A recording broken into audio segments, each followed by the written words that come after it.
साखर दरवाढी विरोधात ठाकरे गटाचे जळगावात आंदोलन। वाढत्या साखर दरवाढीच्या विरोधात शिवसेना उद्धव बाळासाहेब ठाकरे पक्षाच्या वतीने जळगावात जोरदार आक्रमक आंदोलन करण्यात आले। वाढत्या महागाईमुळे सर्वसामान्यांचे बजेट कोलमडले असून सरकारने तातडीने साखर दर नियंत्रणामध्ये आणावेत अशी मागणी आंदोलकांनी केली।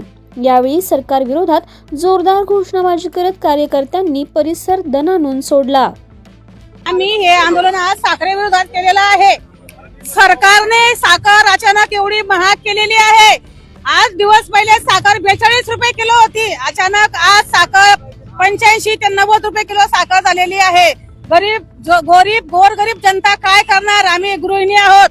रोज सकाळी उठल्यानंतर आमचे माणसं कामाला जातात, मुलं शाळेत जातात, चहा नाश्ता सगळं लागतं, तर सकाळी चहाची सुरुवात होते। तर एवढी महागाई दाटलेली आहे या सरकारची, तर आम्ही साखर कुठून आणायची? एवढी स्वस्त साखर होती, आता एवढी महाग झालेली आहे, तर गृहिणी काय करणार आहेत? काय आंदोलन केलेलं आहे? आम्ही आज या अनोखे आंदोलन केलेलं आहे की आम्ही चहा ठेवली पण साखरच नव्हती।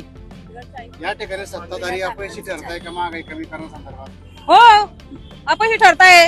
गणपती सरकार आहे, आता हे सरकार साखर कुठे गेली आमची? एवढी महाग करून टाकली तर गेल्या 7-8 दिवसामध्ये साखरेचा भाव अतिशय उच्चांक गाठलेला आहे।